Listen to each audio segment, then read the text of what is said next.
May I coming sir? Shreya late কেন? আসলে আমার শরীরটা খুব খারাপ ছিল, তাই 5 মিনিট লেট হয়ে গেল। শরীর খারাপ যখন আসার কি দরকার ছিল? আপনার পড়া মিস করতে চাই না। এসো। তা আজকে কি পড়া ছিল? কিছুই করা ছিল না স্যার। স্যার আজকে ফিজিক্যাল সায়েন্সের এক্সাম। ও হ্যাঁ হ্যাঁ, ভুলেই গেছিলাম, বের করো তাড়াতাড়ি। কেন বলতে গেলি স্যারকে? আমি তো পড়ে এসেছি, আর সবসময় সত্যি কথা বলতে হয়। এই কেউ একটা ব্ল্যাক কালার পেন দে তো। স্যার আমার কাছে আছে, দেবো? এই দিবি না, দাঁড়া। এ নিন স্যার।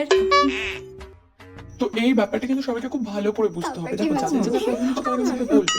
স্যার ওরা দুজন না ভীষণ কথা বলছে, আমি তো আপনার পড়া কিছু বুঝতেই পারছি না। এই তোরা নিজেরাও পড়া শুনবি না আর কাউকে শুনতেও দিবি না। Stand up.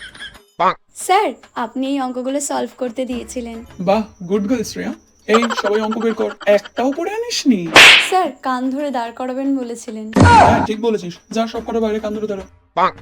তাহলে আজকে এখানেই শেষ, যাও সবাই সাবধানে বাড়ি চলে যাও। স্যার আপনি তো আজকে লাইফ সায়েন্সটাও ধরবেন বলেছিলেন। ও হ্যাঁ, একদম ভুলে গেছি। এই আগে লাইসেন্স পড়ো দে সবাই, তারপর বাড়ি যাবো। এই সিরিয়ালটা সবসময় সবাইকে ফাঁসিয়ে দেয়। ঠিক বলেছিস, এইসব